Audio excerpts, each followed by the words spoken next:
दोस्तों भगवान शंकर को भी अपनी जान बचाने के लिए भागना पड़ा। तो हुआ कुछ यूं, ये बात है पौराणिक काल की।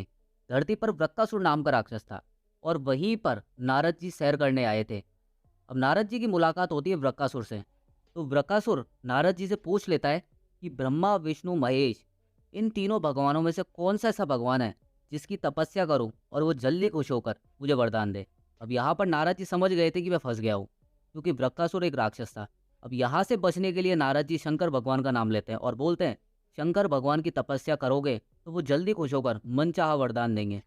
अब वृक्कासुर नारद जी को धन्यवाद देकर हिमालय के पर्वतों में चला जाता है और वहां पर शंकर जी की तपस्या करता है। अब कुछ टाइम बीतने के बाद में वो देखता है कि भगवान शंकर खुश नहीं हुए, तो वृक्कासुर अपनी तपस्या को और कठिन कर देता है। लेकिन फिर भी टाइम निकलता जाता है और वो देखता है कि भगवान अभी भी खुश नहीं हुए।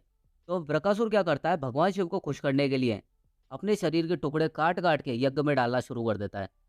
लेकिन भगवान अभी भी प्रसन्न नहीं हुए। इस चीज़ को देखकर वृक्कासुर का दिमाग खराब हो जाता है। तो आखिर में वो भगवान शिव को खुश करने के लिए अपनी गर्दन काटने की सोचता है। और जैसे ही गर्दन काटने वाला होता है तो दोस्तों यहाँ पर एंट्री होती है भगवान शिव की।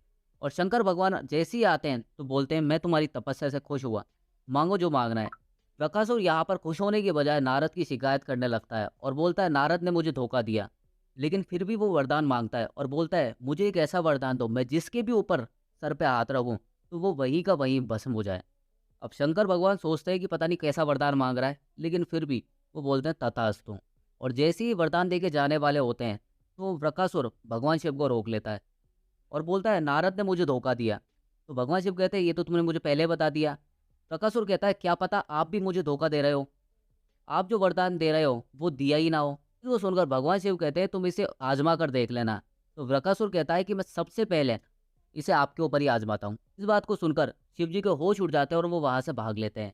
शंकर जी आगे आगे, वृकासुर पीछे पीछे। अब शिव जी पहुंचे देवलोक में तो वो वहां भी आ गया। अब शिव जी विष्णु जी के पास पहुंचकर वो अपनी पूरी की पूरी कहानी बता देते हैं। और शंकर जी की बात सुनकर विष्णु जी खुद की हंसी नहीं रोक पाते हैं। लेकिन फिर भी शिव जी को बचाने के लिए वो एक ऋषि का रूप धारण करते हैं और वृकासुर के पास पहुंचते हैं। वृकासुर को भागते देख विष्णु जी उन्हें रोकते हैं और उनसे पूछते हैं, क्यों भाई क्यों भाग रहे हो। वृकासुर नारद और शिव जी की बात बताता है। विष्णु जी हंस पड़ते हैं और वृकासुर से बोलते हैं कि उन दोनों का खुद का ठिकाना नहीं है, तो तुम्हें क्या वरदान नहीं है। अगर तुम्हें विश्वास नहीं है तो खुद के ऊपर आजमा के देख लो। अब क्या, वृकासुर विष्णु जी की बातों में आ जाता है और खुद के सर पर हाथ रख लेता है और जैसे ही वो हाथ रखता है तो वो वहीं पर भस्म हो जाता है। दोस्तों शंकर भगवान की जान विष्णु जी ने इस तरह से बचाई। मैं करता हूँ आपको कहानी पसंद आई हो, कहानी पसंद आए लाइक करना, शेयर करना, कमेंट करना। मिलता हूँ नेक्स्ट कहानी के साथ। नमस्कार, जय हिंद।